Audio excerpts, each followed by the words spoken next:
Chers compatriotes guinéens, c'est Madame Baldé Aïssatou Chérif, présidente du mouvement politique Alliance au plus fort le changement. Nous tenons d'abord à vous remercier au nom de notre mouvement politique pour votre présence massive du côté de Dortmund ce week-end, samedi 13 septembre, pour marquer l'un de notre existence en tant que mouvement politique sur l'échiquier politique national. J'ai l'honneur naturellement de piloter ce mouvement. Vous savez pertinemment qu'en tant que femme, ce n'est pas du tout facile, c'est-à-dire d'être présente aussi sur l'échiquier politique national. Mais je tiens à vous remercier et surtout aussi à vous rassurer que nous sommes prêts en tant que mouvement politique à mener cette lutte pour la liberté de notre peuple. Parce que ça vaut la peine et la liberté n'a pas de prix. Alors un grand merci à cette jeunesse qui a fait ce déplacement-là, parce que la Guinée, c'est vous. L'avenir de la Guinée, c'est vous. Et notre développement socio-économique, c'est aussi vous.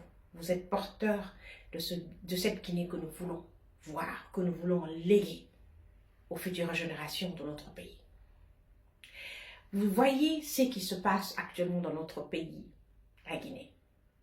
Comme on le dit souvent, loin des yeux, pas du cœur. Parce que la Guinée reste notre nation, notre patrie. Actuellement, il y a de ces partis politiques qui ont décidé de jouer le rôle de taupe. Le rôle de taupe, le rôle pratiquement de ceux qui vont encore pour une énième fois trahir le peuple de Guinée, trahir les aspirations au changement, torpiller le processus de démocratisation qui a été enclenché le 5 septembre 2021. Pourquoi je le dis?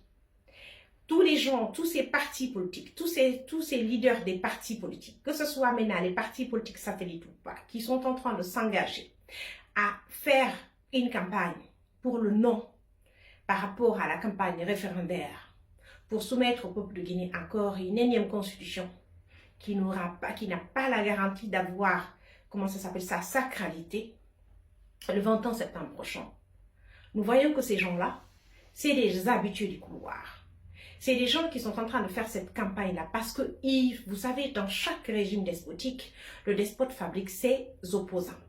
C'est des opposants préfabriqués. Comme Mamadi Doumbouya est une fabrique de la France-Afrique et aussi il les a préfabriqués pour qu'ils puissent naturellement jouer leur rôle. Le rôle de quoi? Le rôle de taupe, le rôle de ceux qui trahissent le peuple, le rôle de ceux qui essayent de s'opposer à une Guinée libre, forte et indépendante, économiquement, financièrement, militairement. Parce que pourquoi je le dis? Dans un processus de démocratisation, c'est quoi? On met fin à un régime autoritaire qui était là pour transiter vers un régime libre, vers un régime démocratique. C'est cela en processus de démocratisation. Et la transition politique dans laquelle nous nous trouvons actuellement, c'est la deuxième phase de ce processus de démocratisation-là.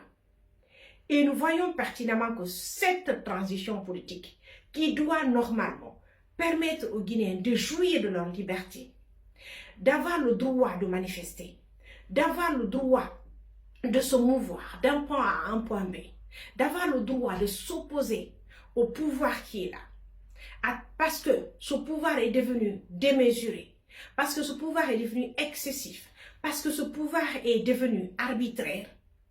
Aujourd'hui, nous voyons que toutes ces libertés-là, on nous les prive.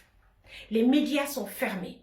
Il y a la censure. Les journalistes intimidés. Certains sont suspendus. D'autres sont kidnappés, comme Habib Marwar Kamara. Des opposants politiques exilés. Des opposants politiques enlevés. Alors, comment dans un tel contexte peut-on parler alors de transition politique? Comment dans un tel contexte peut-on nous soumettre alors à une constitution? Parce que la constitution en tant que telle, c'est comme la Bible d'une nation, c'est comme le Saint-Coran des nations. Et si on ne le respecte pas, on n'arrive pas à respecter cette constitution-là, on ne garantit pas sa sacralité, ça n'a pas de sens de nous soumettre à une constitution. Et quels sont ceux qui garantissent la sacralité d'une constitution? Ce sont les hommes qui composent ces institutions étatiques. Ce sont vous et moi, les acteurs étatiques de notre nation. C'est pourquoi nous tenons à vous alerter que nous ne sommes plus dans une transition politique. La transition politique guinéenne a été complètement sortie de son contexte depuis maintenant bientôt 4 ans.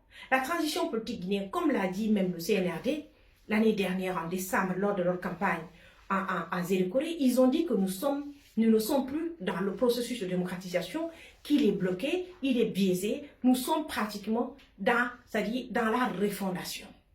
Et leur refondation signifie quoi? La birmanisation de la Guinée, la fermeture des médias, l'emprisonnement de toutes les voix dissidentes, c'est-à-dire toutes les personnes qui s'opposent à leur pouvoir démesuré, à leur pouvoir despotique.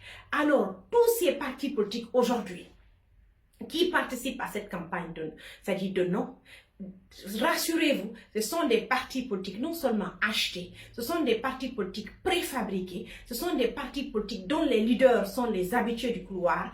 Ils sont là, c'est pour essayer de torpiller l'aspiration au changement voulu par le peuple le 5 septembre 2023.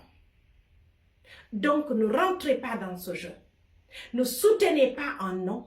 Ne parlez pas de constitution.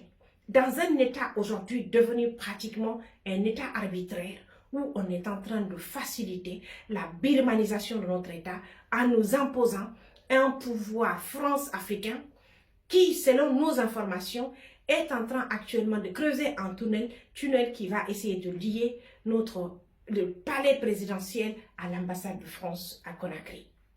Ça veut dire que dès maintenant, nous faisons face à une indépendance confisquée de notre peuple. Alors peut-on s'asseoir là, participer pratiquement à une telle mascarade de constitution, à une telle mascarade de sélection? Nous, on dit à l'APC non. Donc, on ne parle pas de constitution au nom des forces vives, au nom de la synergie des forces vives. On ne parle pas de constitution, on ne boycotte pas de constitution parce que pour nous, le pouvoir de Mamadi est illégitime, on ne le reconnaît pas. Donc, soyez dans cet esprit-là, au niveau des forces vives, de la synergie des forces vives de la diaspora, soyez dans cet esprit et ne parlez pas de constitution, ne parlez pas de boycott, ne parlez pas de non. Parce qu'il n'y a pas de non à dire à une constitution dont on ne reconnaît pas, à une constitution élaborée par un pouvoir qu'on ne reconnaît pas. Donc, soyons cohérents avec ce que nous sommes en train de faire, avec ce que nous sommes en train de dire. La Guinée mérite mieux. On ne reconnaît pas le pouvoir en place et nous sommes derrière cette position. Et tant que le retour apaisé à l'ordre constitutionnel, de façon rationnelle, n'est pas encore, c'est-à-dire ne prend pas son cours, nous ne sommes plus prêts à reconnaître ce qui se passe dans notre pays.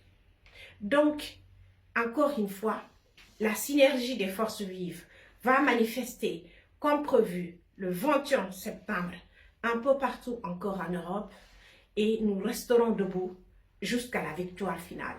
Que le Tout-Puissant bénisse la Guinée et les Guinéens qui comprennent. Merci beaucoup.